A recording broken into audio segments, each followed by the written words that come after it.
Catherine, how do I turn this? You had it there, the red light. There you go. All right, got it. Thank you all for joining us today. We're excited to be here for the launch of the Task Force to Eradicate Anti-Christian Bias as outlined in the President's Executive Order. Joining me today are members of the task force and individuals who have been impacted by the anti-Christian bias. Together, this task force will identify any unlawful anti-Christian policies, practices, or conduct across the government, seek input from the faith-based organizations and state governments to end anti-Christian bias, find and fix deficiencies in existing and regulatory practices that might contribute to the anti-Christian bias.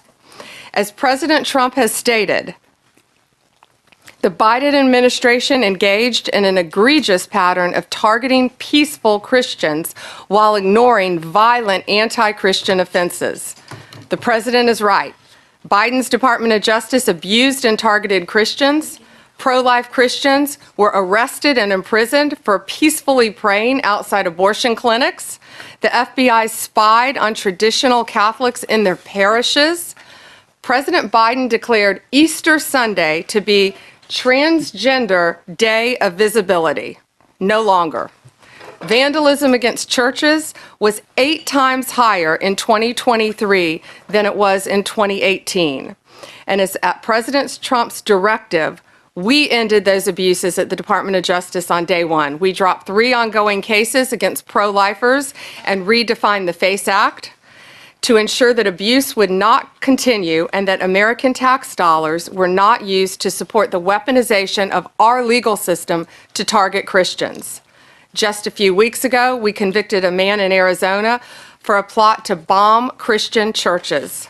The Department of Justice will protect religious liberty for Christians and for all Americans.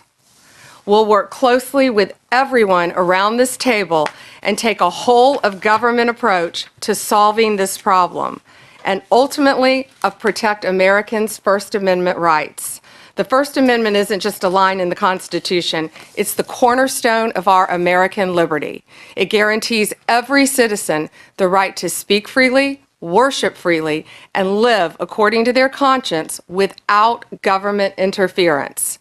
Protecting Christians from bias is not favoritism, it's upholding the rule of law and fulfilling the constitutional promise. Thank you to President Trump. We have an incredible opportunity, all of us around this table, to protect the rights of all citizens from discrimination based on their religious beliefs. And thank you all for being here based on this executive order, and I look forward to doing great work together. Now, Deputy Attorney General Todd Blanche has a few words. Good afternoon, everybody. First, thanks everybody for coming and for members of the task force for being here today and for your commitment to this important effort. If you look around this table and the leadership that's here, I know that combined with our shared determination to establish sound, effective policies and to push back against any form of anti-Christian or anti-religious bias that has taken root within the federal government, this will allow us to carry out the President's executive order. I want to echo what Attorney General Bondi just said. Supporting the free expression of faith is not just a constitutional principle. It is something that all forms of civil government should be encouraging. At its core, the executive order we're here to talk about today affirms a fundamental truth. Every individual has the freedom to choose their religious faith. And once made, that choice should never be subject to discrimination or bias from our government. Now, unfortunately, over the past several years, we've seen troubling signs to the contrary. We have witnessed actions that suggest an underlying bias against people of faith, particularly Christians. This task force was created to make sure this never happens again in America. We will investigate what went wrong, uncover facts, and ultimately chart a path forward.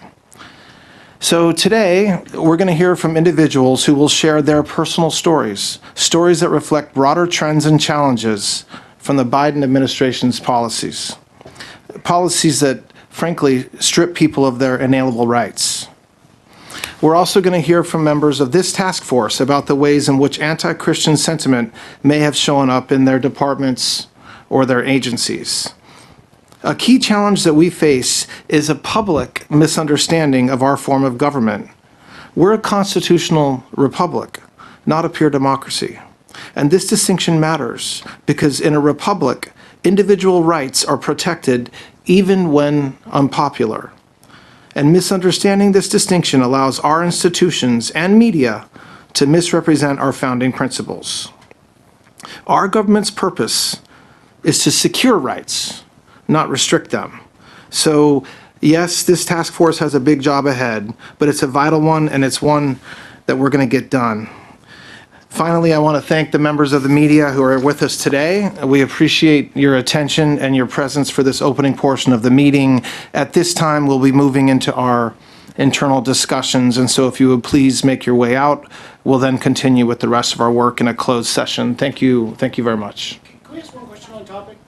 And it was the examples that each department's looking for. Any new examples of